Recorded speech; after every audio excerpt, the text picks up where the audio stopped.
Hello la team de Culture Box, j'espère que vous portez bien.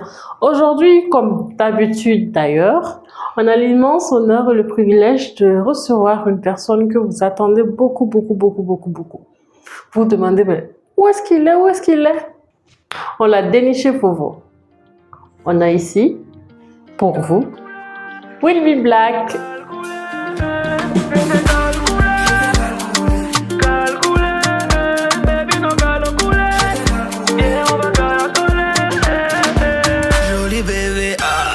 Photo sur ma bébé, je veux qu'on avance en mots discret.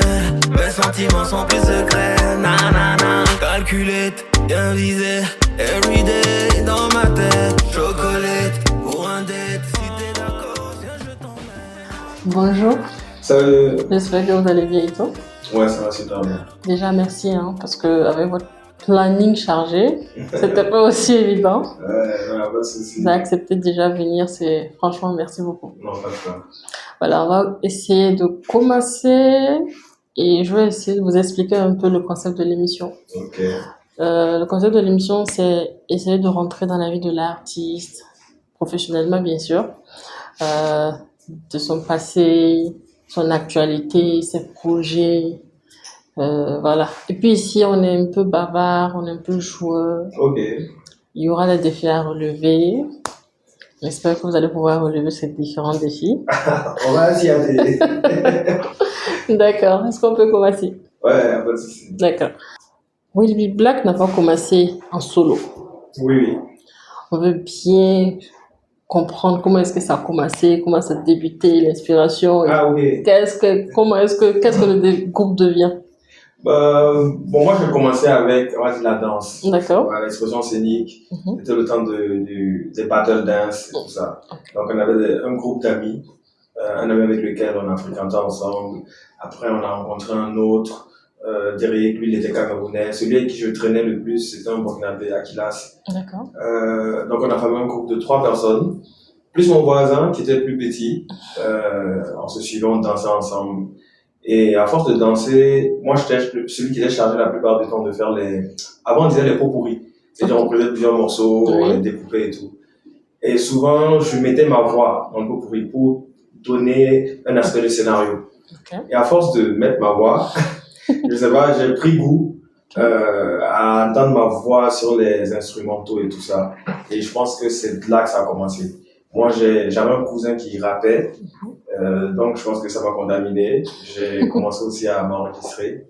Au début, c'était pas ça, mais j'ai un peu forcé. Et forcément, comme moi j'ai commencé, tous les membres du groupe, ils s'y sont mis aussi. Donc on a créé notre groupe qui s'appelait Cool Team. Ouais. On faisait je sais pas comment dans quel genre je vais mettre ça, mais on va dire c'était plutôt de la musique dansante. Tout ce qu'on faisait, c'était dansant. Okay. Moi, j'étais le rappeur du groupe. Les deux, il y avait Akilas, lui, il rappait il chantait plutôt en djoula. Et puis Derrick, le Camerounais, lui, il chantait en anglais. On a commencé à presser dans des lieux culturels. Et de fil en aiguille, je pense qu'on a eu notre premier clip vidéo officiel dans les années 2013-2014, avec un morceau qui s'appelait Kamado.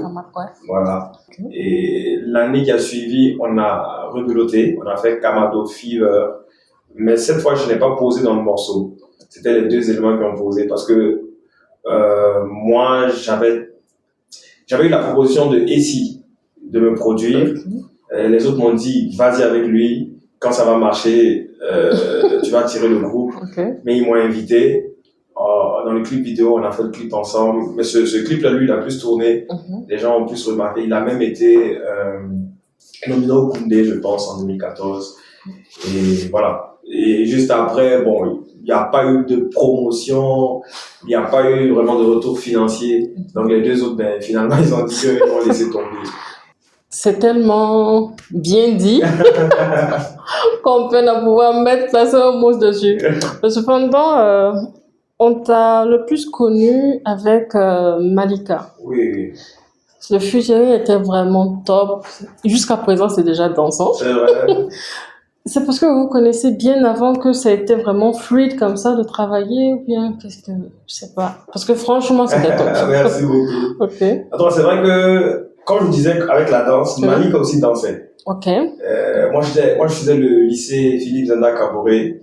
J'avais des grands dans mon quartier, je pense, et dans l'école plutôt. Et je pense que beaucoup le connaissent en ce moment. Dr Abdallah. Oui. C'était un grand breakdancer avant. Ok. Et nous, on s'inspirait de lui, en fait. D'accord. Et les Malika, c'était les petites de son groupe, en fait. Ok. Donc, dans des battles, souvent, au Remdogo, on se rencontrait quand les Dr Abdallah finissaient de danser, les petites, bon, les filles, on va dire, après.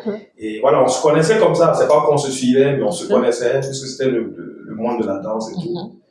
Et quand avec le groupe, ça s'est arrêté, un jour, avec un des membres du groupe, on me dit qu'il y a une kermesse à IA, bon, je ne vais pas dire le nom de D'accord.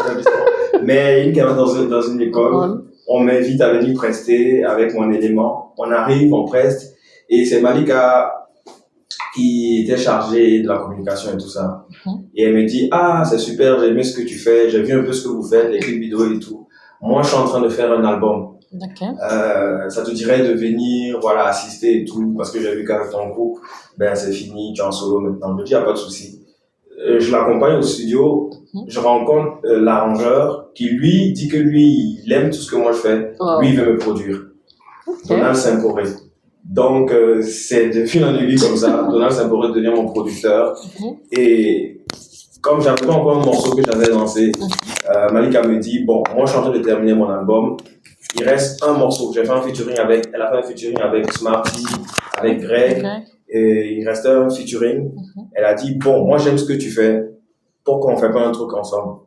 Donc c'est vrai que c'était assez facile, on va dire, parce que on a fait que raconter du vécu en fait. Effectivement. Quand on écoute ma partie, on écoute les couplets, on raconte juste à l'époque, on était sur scène, on dansait et tout, on a fait que raconter ça. Je pense que c'est peut-être, il y avait ce côté de vérité, de réel là, peut-être c'est ça qui a contaminé un peu les gens. Parce qu'on se sentait tous là-dedans. Oui.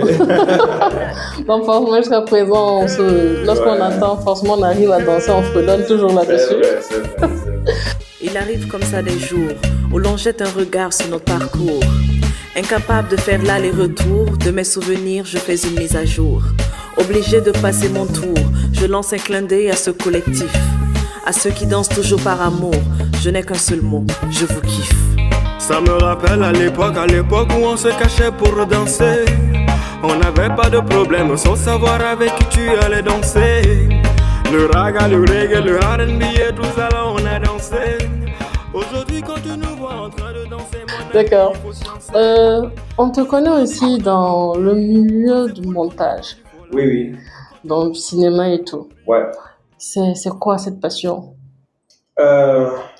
J'ai toujours aimé le monde du divertissement. Chaque fois que je regardais les films à la télé, je me demandais chaque fois comment ils faisaient. Déjà quand je regardais la télévision, je me demandais comment les images déjà parvenaient. Passer le tic au tac. Et je me posais des questions comme ça. Et je savais pas, quand j'ai eu mon bac A, je suis parti à l'UO, j'ai commencé une année j'ai fait du LM, lettres modernes. Mais je savais pas qu'il y avait une école de cinéma ici. C'est en pleine année qu'un ami me dit, est-ce que tu sais qu'il y a une école qui est du côté de, vers le Remdogo là-bas? Et j'ai dit, ah bon, moi je savais pas. Je prends des informations. Et puis je dis, ah non, moi je vais faire ça. Parce que j'aime un peu ça. Avant, quand on avait des téléphones portables qui pouvaient filmer, on aimait monter des petits films entre nous. Voilà, on aimait jouer, faire un petit montage là. Voilà. Donc, quand j'ai eu l'occasion de dire, il y a une école de cinéma où je pourrais être formé techniquement, et puis je me suis dit, je fais de la musique juste à côté. Si j'ai les connaissances techniques, ça peut m'aider dans ma carrière. Donc, j'ai sauté sur l'occasion. Donc, on peut dire que c'est une passion, en plus de la musique et tout? Oui, on va dire le cinéma, c'est une passion. Pour ceux qui me connaissent personnellement, ils savent que je suis un comédien. J'aime m'amuser, je suis quelqu'un qui aime délirer, en fait. C'est vrai qu'avec le style de musique que souvent je fais, les gens n'arrivent pas à percevoir ça. Mais ceux qui suivent mes TikTok et tout, sont connectés ils voient un peu sur mes réseaux que j'aime souvent me lâcher. C'est un domaine que j'adore beaucoup et je pense qu'il y a beaucoup à apporter aussi dans notre pays en ce moment, du côté du cinéma. D'accord. Maintenant, est-ce que c'est vrai que c'est deux trucs qui sont complémentaires forcément, mais est-ce que vous arrivez à faire la part des choses lorsque vous êtes en train de travailler? Parce que forcément, un temps, vous devrez écrire, trouver des mots touchants, Oui, oui. percutants et tout. Est-ce que la passion, là, c'est complémentaire ou c'est la musique d'abord qui est au-dessus?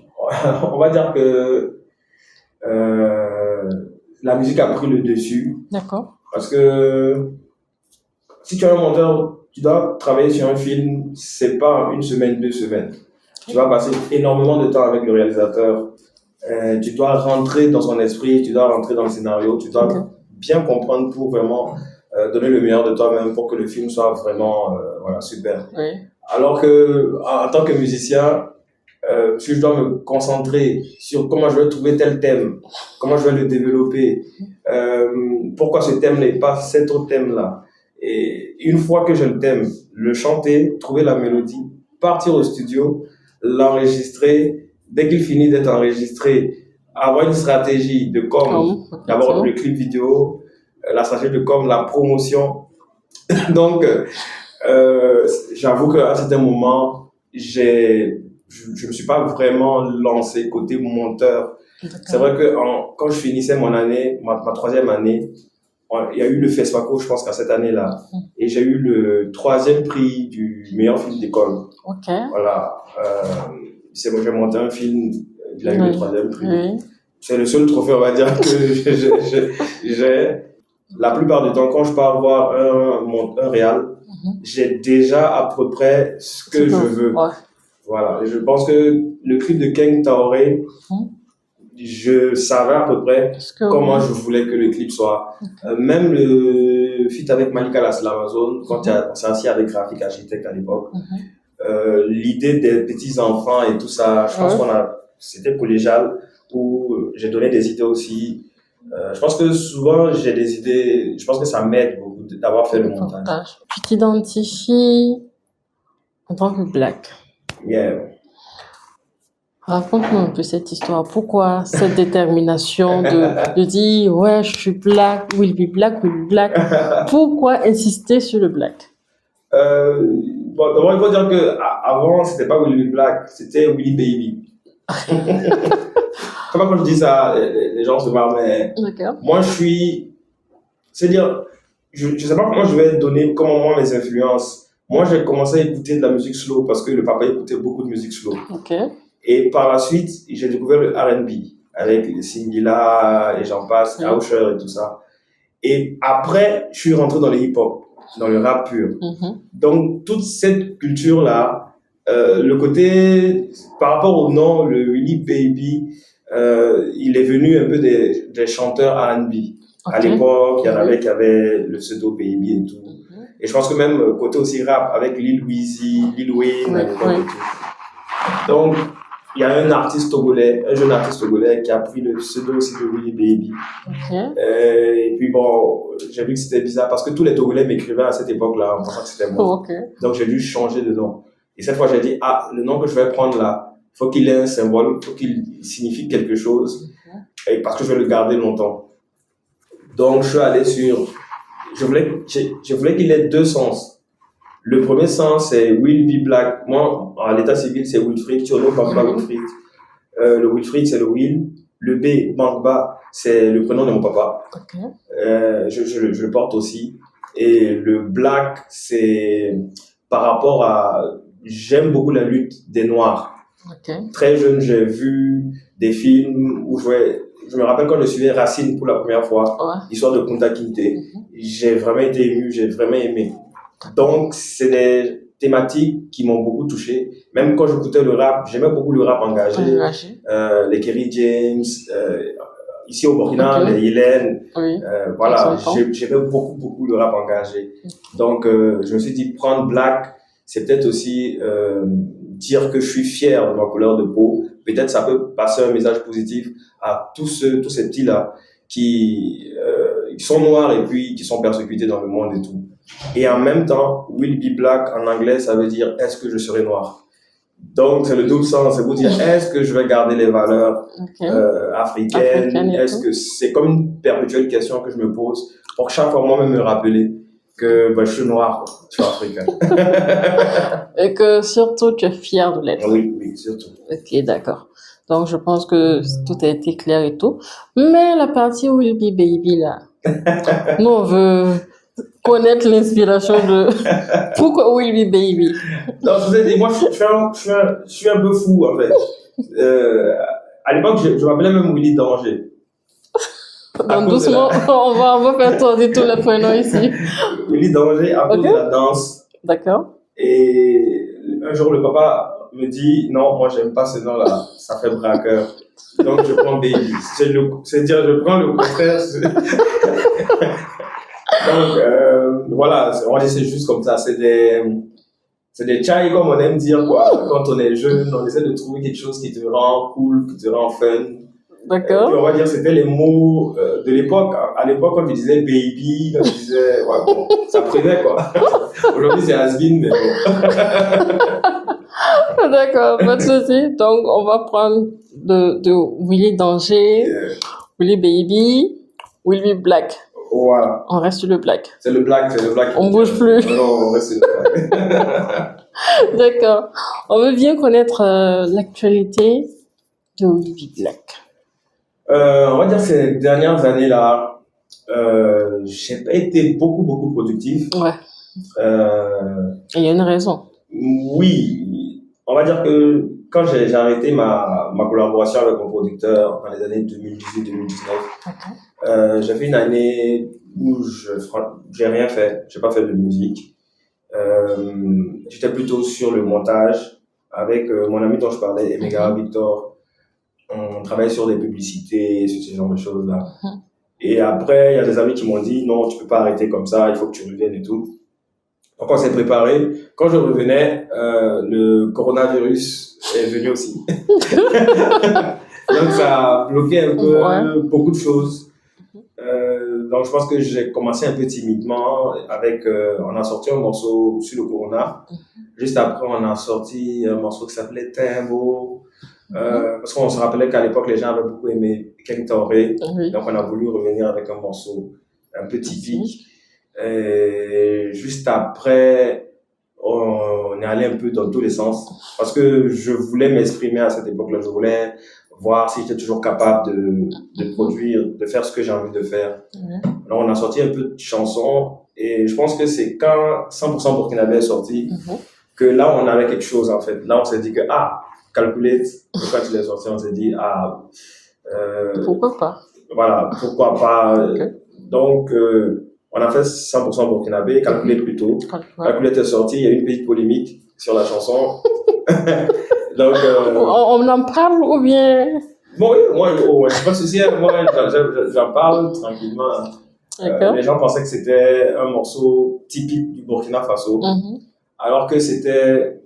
Moi, j'ai toujours dit, j'aime la démarche artistique. C'est quelque chose que j'adore. Pour moi, si tu es un artiste, si moi, on me demande de faire une chanson sur le paludisme, pour moi, c'est trop facile de faire une chanson en disant juste aux gens, éviter les flaques d'eau. Pour moi, ça se dit dans des campagnes de publicité. Voilà. Pour moi, si je suis un artiste, il faut que j'ajoute une touche artistique. C'est ça qu'on va sentir que oui, lui, c'est un artiste. Donc, pour calculer, juste avant, j'avais sorti un morceau qui s'appelait Mon Pays. Ça, c'était une chanson où je parlais du pays. Et juste après, je voulais sortir une chanson d'amour. Juste une chanson d'amour. Mais je me suis dit, en tant qu'artiste, et avec ce qui se passait dans le pays, je me suis dit, pourquoi ne pas trouver le moyen, en chantant toujours la femme burkinabé, trouver le moyen de mettre du patriotisme même dans cet amour-là. Et c'est dans ça qu'on cherche les mots Yénéga, Poulet, Flambé et tout. C'est cette vision-là. Magnifier la femme burkinabé, mais en même temps rappeler ce combat et tout ça. Maintenant, peut-être on l'a un peu trop fait, je sais pas. Parce que ce que les gens ont ressenti, ils ont juste ressenti que c'était un morceau 100% burkinabé et tout. Moi, j'ai aimé, j'ai beaucoup aimé, j'ai compris aussi, j'ai compris ce qui s'est passé. Quand les gens, ils ont parlé, juste après, on a fait le remix. Pour ceux qui voulaient un morceau 100% burkinabé, voilà, avec des paroles patriotiques. On l'a fait. Juste pour montrer que moi, je suis à l'écoute. Mais Calculate aussi, pour moi, ça c'est personnel. Je pense que c'est l'un de mes meilleurs morceaux que j'ai pu faire jusqu'à présent. Donc voilà, juste après Calculate, comme c'était mitigé, il y a eu la polémique et tout, ça m'a un peu freiné. Donc j'ai pris un petit temps encore pour réfléchir, pour voir sur quoi je voulais me lancer. D'accord. Et j'ai enregistré plusieurs morceaux en fait, c'est juste que je les ai pas sortis. Voilà, je veux dire c'est cette année que j'ai recommencé un peu à être plus actif encore sur TikTok. Avec, il y a des morceaux qui arrivent. Je viens de lancer encore un nouveau challenge. Voilà, j'essaie de toucher un peu à tout parce que je suis en autoproduction. Donc, je fais attention. Je regarde d'abord où l'herbe est verte pour essayer de m'aventurer. Est-ce qu'on peut dire qu'après tout ce que tu viens de dire, Will Be Black se sent vraiment touché lorsqu'il y a des commentaires négatifs? Non, je ne vais pas dire touché par rapport aux commentaires négatifs. Je vais juste dire que c'est quand je sens que ma démarche artistique, on veut la contrôler. Voilà, c'est peut-être ça. Sinon, moi, je suis ouvert au débat. C'est juste que souvent, pour moi, quand un artiste fait quelque chose, la plupart du temps, pour moi, il n'y a pas de débat. On dit c'est le goût et les couleurs. C'est-à-dire, quelqu'un peut dire qu'il aime l'artiste ivoirien, là. Bébé sans os de main. Quelqu'un peut dire qu'il l'adore. Si moi, je l'aime pas, c'est un exemple, hein. Si moi, je l'aime pas, je peux pas forcer l'autre personne à dire que moi, je l'aime pas. Voilà. Pour moi, c'est des goûts. C'est juste accepter une démarche artistique d'un artiste. Souvent, quand on essaie de freiner ça, pour moi, un artiste, c'est la liberté. Quand on freine la liberté, ben, ce n'est plus un artiste. D'accord. Ouais, on n'a que 26 minutes. Malheureusement, on peut pas parler de tout et voilà.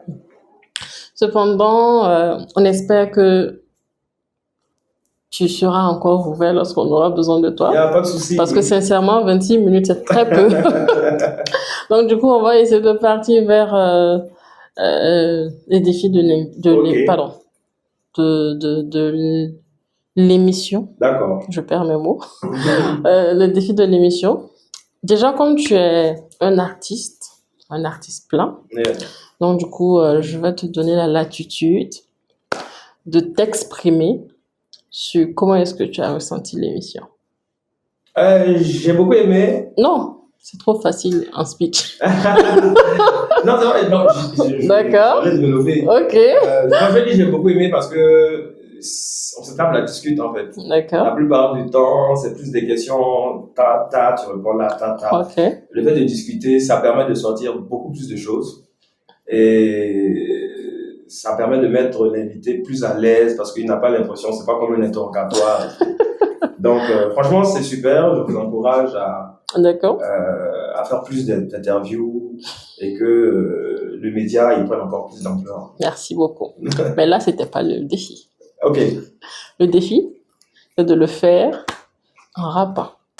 Fadima, j'adore ta manière de poser des questions. Fadima, que Dieu vous donne la force de grandir. Fadima, je vous remercie de m'avoir invité. Fadima, que Dieu vous bénisse.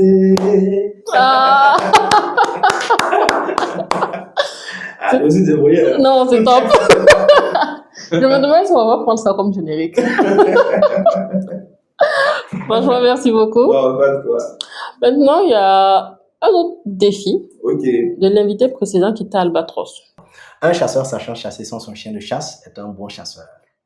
D'accord. Un chasseur sachant chasser sans son chien de chasse est un bon chasseur. Oh. C'est vrai qu'elle est ratée. Mais bon, le défi était relevé. Voilà, je n'ai pas reculé. Comme un bon burkinabé, j'ai foncé. Merci beaucoup. Non, pas de quoi. Parce que c'était vraiment fluide, comme vous l'avez si bien dit. On a aimé, on a adoré. Merci. Et Je sais pas si toutefois tu as un mot à l'endroit de tes fans. Ok, ça me dit d'abord merci pour l'invitation. D'accord. Et souhaiter bon vent à l'émission et puis aux médias. Merci. Et puis dire aux fans que chaque fois que je reçois plein de messages, Will Be Black, t'es où? Je suis là. Ne vous inquiétez pas, un artiste ne disparaît jamais. Souvent, on a peut-être besoin de calme pour se ressourcer, reprendre un peu beaucoup d'énergie, parce que faire de la musique, ça demande beaucoup d'énergie.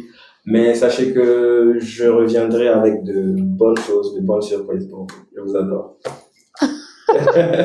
Merci beaucoup. Quant à vous, les abonnés de Culture Box, je vous dis à très bientôt et restez scotchés pour voir comment est-ce que, ou du moins, quel défi Will Be Black a donné à l'invité prochain. Salut!